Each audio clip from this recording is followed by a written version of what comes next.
को दिल से अभिनंदन मेरा, और आप लोग यहाँ एकजुट हुए हैं और इस तरह का कार्यक्रम को आप लोग प्रारंभ किए हैं, ये भी काबिल तारीफ है। मैं हमेशा से एक ही बात कहा हूँ कि टीचर का सम्मान सबसे बड़ा सम्मान होता है। टीचर का सम्मान आप केक काट के या कोई गिफ्ट दे के नहीं कर सकते। हम लोग आपके पीछे दिन रात एक कर देते हैं इसलिए कि आपका भविष्य बेहतर हो और आपको अपने भविष्य की चिंता होनी चाहिए। तो दूसरी चीज, हम लोग जो आते हैं आपके लाइफ में सेकेंडरी स्थान पे आते हैं। जो शिक्षक आते हैं आपके जीवन में वो सेकेंडरी स्थान पे हैं। प्राइमरी स्थान पे आपके माता पिता शिक्षक होते हैं। आप लोग का दो धर्म होता है, पहला माता पिता के विश्वास में खड़ा उतरना और दूसरा अपने शिक्षक के विश्वास में खड़ा उतरना। क्योंकि आपके पहले गुरु माता पिता हैं, कभी भी उनके आज्ञा की अवहेलना आप लोग ना करें, क्योंकि आपके बारे में आपसे ज्यादा वो बेहतर सोचते हैं। आपको जन्म दिए हैं, इतना बड़ा आपको किए, सारी जरूरतों को पूरा करते हैं। तो आज की जनरेशन में जो बच्चे हैं जो माता पिता की बातों की अवहेलना करते हैं, वो सोचते हैं कि हम तो पढ़े लिखे, मेरे माता पिता तो अनपढ़ हैं, उनको क्या पता होगा। आपने किताब पढ़ी है, उन्होंने जिंदगी को पढ़ी। तो कभी कभी किताबें फेल हो जाती है जिंदगी के सामने।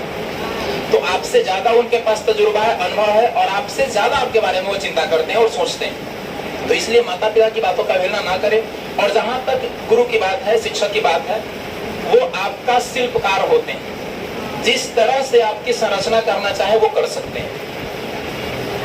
तो एक गुरु यही चाहता है, जिंदगी में दो इंसान कभी नहीं चाहेगा कि आप पीछे रहो, एक आपके माता पिता और एक आपके गुरु। क्योंकि अगर आप बेहतर करते हो तो आपके माता पिता का भी नाम होता है, और आप बेहतर करते हो तो एक शिक्षक का भी नाम होता है। आप लोग के जब परिणाम अच्छे आते हैं तो हमारा सीना चौड़ा होता है, और आप लोग के परिणाम जब खराब होती है तो हम लोग भी रोते हैं, लेकिन हम लोग की आंसू दिखती नहीं है। तो आपके साथ हमारे स्वाभिमान जुड़े होते हैं। तो आप लोग को यही बस ध्यान रखना है कि मेरा जो धर्म है, एक स्टूडेंट का जो कर्तव्य है, जो धर्म है उसका निर्वहन करना है, और आपका अभी बस यही कर्तव्य है कि आपको पढ़ना है। आपके लक्ष्य की ओर, जो आपकी लक्ष्य है, उस लक्ष्य की ओर कदम से कदम मिला के आगे बढ़ना है। मार्गदर्शन तो हमेशा हम लोग का मिलता ही है और मिलता भी रहेगा, लेकिन उस रास्ते पे चलना आपका काम है और आपको ही चलना होगा। जो आपकी सफलता की ओर रास्ते जाते हैं, उस रास्ता का पता हम लोग बता सकते हैं। कोई भी शिक्षक सिर्फ पता बताएंगे, रास्ते बताएंगे, रास्ते पे चलेंगे नहीं। उस रास्ते पे आपको चलना होगा और अपने मंजिल तक पहुंचना होगा। और कोई मंजिल इतनी बड़ी नहीं होती है कि कोई बाधा उसे रोक सकती है। गिरना प्रॉब्लम नहीं है।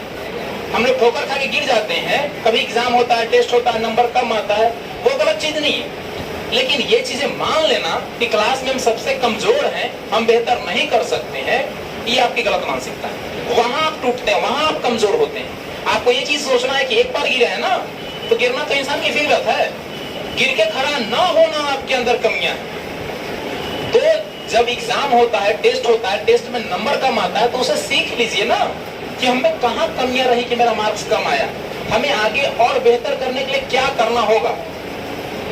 वो चीजें आपको समझनी पड़ेगी। अगर कारण आप जान जाएंगे तो निवारण आसानी से करते हैं। आप लोगों को पता ही नहीं होता है कि हम फेल कहाँ हो रहे हैं, हमारा मार्क्स किस वजह से कम आ रहा है। हमारी राइटिंग खराब है, अशुद्धियां हैं, गलत बनाते हैं, बहुत ज्यादा नर्वस हो जाते हैं, टेंशन ले लेते हैं। आखिर कारण क्या है, ये हम पढ़ नहीं पा रहे, उसका कारण क्या है, इसको जानने का प्रयास कीजिए। जब आप कारण को जान जाएगा तो निवारण ऑटोमेटिक हो जाएगा, समाधान खुद ब खुद हो जाएगा। तो हमारी यही आप लोगों से बस अपील है कि आप लोग अपने भविष्य के लिए चिंतित होइए, आप अपने बारे में सोचिए, क्योंकि आपके साथ आपके गार्जियन और आपके शिक्षक सभी का विश्वास जुड़ा हुआ है। आप अगर आगे चल कर सक्सेस होते हैं, सफल होते हैं, तो हम लोग की भी सफलता आपके साथ जुड़ी हुई है। आप अगर निष्फल होते हैं तो हमारी भी निष्फलता सामने दिखती है। तो इसलिए आप अपने भविष्य के लिए, क्योंकि आपके जीवन में पिताजी कितने साल रहेंगे, 30 साल 40 साल जनरली, क्योंकि सब लोग की पिताजी की उम्र 30 प्लस ही होगी, 40 प्लस ही होगी। 20-30 साल आपके जिंदगी में रहने वाले, उसके बाद सारी जिंदगी आपकी परी हुई है। आज आपके गए किए गए कार्य आगे भविष्य सुधार देंगे। यानी आज जो अभी बचा हुआ है ना, जो 3 से 4-5 महीना आपका, अगर ये 3-4-5 महीना आप अच्छे से मेहनत करते हैं, क्योंकि पहली पड़ाव में आप लोग हैं, 10th में हैं, तो आने वाले आपके 30 से 40 साल सुधर जाने वाले। अगर ये 3-4 महीने आप बस ऐसे ही छोड़ देते हैं कि हो जाएगा, कर लेंगे, तो फिर आने वाले समय बर्बाद होने वाले हैं और आपका भविष्य बर्बाद होने वाला है। तो अपने लिए सोचिए, चिंतित रहिए, और शुभकामनाएं हमेशा हम लोग की आपके साथ है। कदम से कदम मिला के आगे बढ़े और निश्चित हम लोग सफलता को प्राप्त करेंगे।